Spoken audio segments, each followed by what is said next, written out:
Hi, my name's Lou. I am an engineer here at tldraw.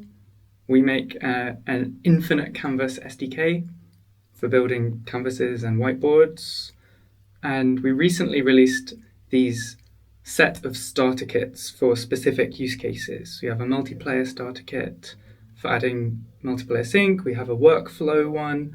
We have some others, but today I want to show you the agent starter kit and how you could use it in a classroom setting or an education setting. Okay, so first of all, here is the agent starter kit out of the box. You have the usual canvas, the whiteboard here. In the main part of the screen, it has shapes, drawing with like simulated freehand ink and text and sticky notes and colors and customizations and styles and all of the usual things that you'd expect from a canvas. But we also, because it's the agent starter kit, we have this chat panel on the right hand side, and this is a way of us showing what the agent can do. So you can ask it any question you like. You could say, please draw a diagram of a water molecule for my class, and press enter, and we hope that it will do something that's helpful. So we can see we're getting real-time feedback of what it's doing. It thought for 2 seconds, and I can open that to see what its thinking was. It's gone quite fast, so I'll hurry up. It's done lots of different actions here to interact with the canvas, and I can reject or accept this. Well, I'm going to accept it because it was good. It's what I wanted. You can also see it made some tasks for itself and so on. And you can then keep going, or I could actually say, let's make some spaces to put some others. So we're going to have the water molecule here, and I want a few more examples. Like maybe I'm going to make some boxes for it, and I'm going to say, please add. I always say please to these things. It doesn't make any difference, but it feels right. Please add more molecule examples to these other boxes. Okay, and let's see what it does.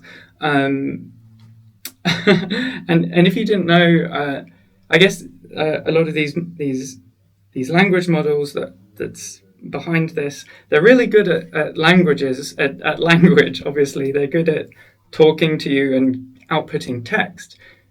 Out of the box, they really struggle to interact with the canvas. So we've done a lot of work here to figure out how to get them to do this. This has taken quite a lot of research and development, and we're really pleased with how it's doing, and we really want to make it even better. But here we go. In this case, it's done a good job. It's drawn some more examples of molecules for me.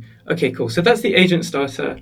I could show you a lot more about what's going on here, but I want to show you that this is just a starter kit, right? This is completely customizable. The agent underneath it is configured with 2 types of things. One of those things is prompt parts. We call it prompt parts. It's the parts of the prompt that we send to the model. It determines what the model can see. So here we have, like, even the system prompt is a prompt part. The model name option that I provided down here, there's a few options, but also a screenshot part. It takes a screenshot.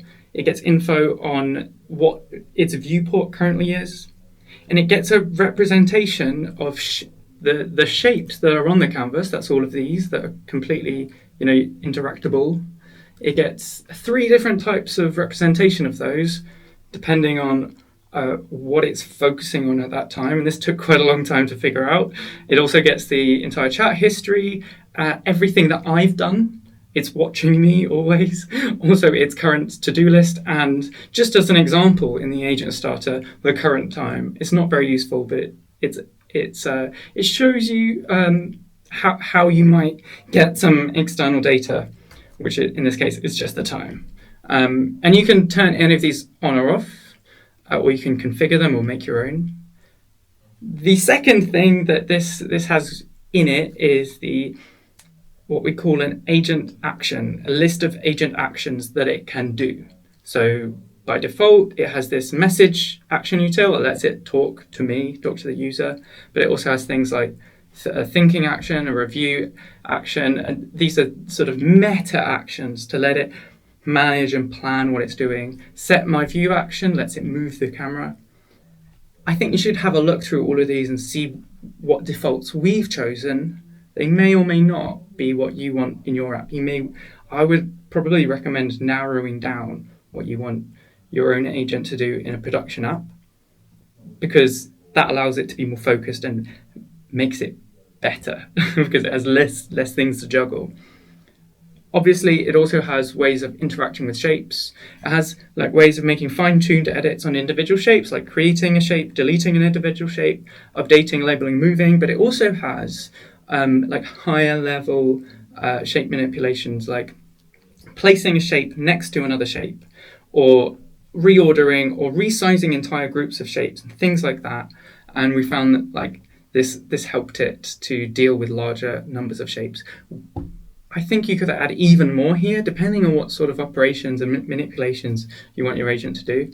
It also has the ability to, I got to show you this one. It can use our draw tool, like the freehand drawing tool. Let's go back to the agent starter here. So I'm gonna say, like, using the pen, draw a cat, and like, I think normally if I said draw a cat, it wouldn't use the pen because that's harder, but I'm getting it to do the hard job now. But it's doing a pretty good job. It's using the pen tool and it's trying its best to draw a cat. It's quite a skinny cat, but that's pretty cute. That's pretty humorous.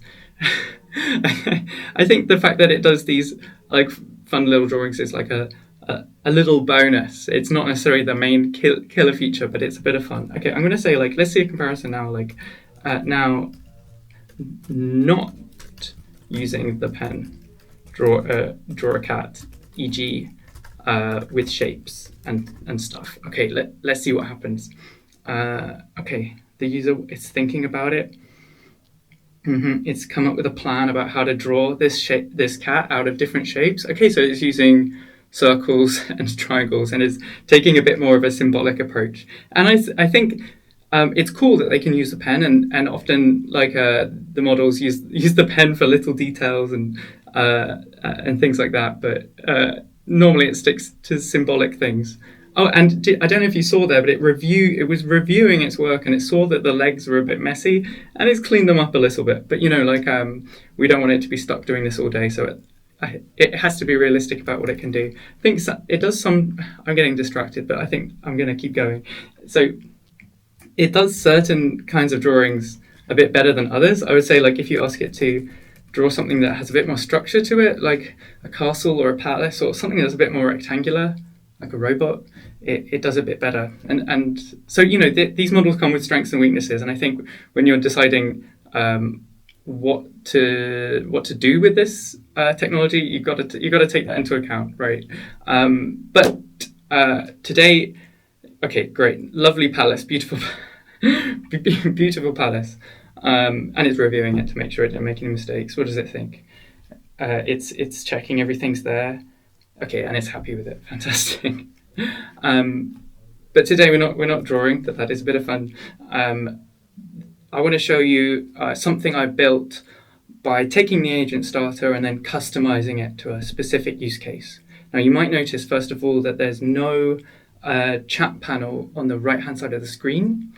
I've removed it because I want to make a point that you can use the agent completely programmatically, so you don't have to use that chat panel. It's just an example, so you can play with it. You can call it from your own UI, or you can, I don't know, if you already have an AI or an agent system in place, you could call it from that, maybe use it as like a tool call. Or if you're not sure, feel free to speak to me and I can put you in the right direction there. So what you can do is you type, by the way, I've added it to my console, so I can just show you what I mean right now. The way you use the agent is by using the agent object. And by the way, you can have multiple agents in one canvas, but that's a whole other video. That's a whole other demo. For this demo, I've just initialized one agent. I can use agent.prompt and then type in my prompt. Actually, I in my history here, I have a couple of prompt ideas that I could do. Okay, I'm gonna use this. I'm gonna say create a maths question template for adding two-digit numbers using a place value chart, and let's see what happens. So we get this stream of actions that comes back in, and our agent system turns these actions into things on the canvas, or you could hook it up to any part of the UI that you want. I've asked it to create a little template. I used to be a teacher. I've taught like hundreds of lessons that used visuals like this. So this is a bit of a weird experience for me. Okay, addition with place value chart, nice. I could have made it myself, but that saved me some time in this demo. I'm going to write a little question. Oh, I can close the console now. I'm going to write a little question, I don't know, like 23 add 44, and I'm going to write like a place down here for the student to give an answer, and I'll draw a line there so they can write something there. Okay, and now I'm going to pretend I'm a student, and I'm gonna go and try to answer this question. Okay, 23 at 44. Say I'm a pretty lazy student. I'm just gonna guess. I'm gonna write the number 3, and there's this button that I've added at the top right, which programmatically calls the agent, and it says review work. So I'm gonna push the button, and this uses a custom prompt, and I've tweaked this agent a little bit differently, and it's going to communicate with me. Now, of course, there's no chat, so the only way it can communicate is by placing things on the canvas. Okay, so it's given me some notes here. Great start. However, I noticed the place value chart is empty. Can you fill it in to show you're working? Okay, so it's not giving me the answer straight away. It's pointing to a part of the canvas, and it's telling me you've got to do that. You've got to do that, student. So it's helping me out a little bit here. So I'm going to hit try again, and even though I've edited some of its shapes, we're able to revert those changes, and I'm going to give it a go now. I'm going to write in some answers here, so I'll get rid of that. So we have 20 and 3. Well, actually, this, okay, so depending on what kind of scheme you're teaching, you might expect the student to write 2 here, or you might expect them to write 20. I'm going to do this because it's a bit more complex, even if it's slightly inaccurate. Don't at me, maths teachers. Okay, so and I'm going to write 40 here and 4 here. I'm going to add them up. So that's clearly 7. And this, I'm going to make an intentional mistake. I'm going to write 10. And so then what, 10 add 7, I can do that in my head, that's 17, right? And so now I've made an intentional mistake, and let's see what happens. As with all AI products, you probably want to add some safeguards and guardrails to help these things to not make mistakes as much as possible. This is something that I made in an hour, so I'd be surprised if it was 100% perfect, but let's see. Great job filling in the place value chart. Let's check the tens column together. Okay, so it's found my mistake, and it's told me, remember, 2 10s plus 4 10s equals 6 10s, 60. Okay, so it's given me the answer for this part. Maybe you could prompt it even stronger to not tell me the answer, just tell me where something's wrong.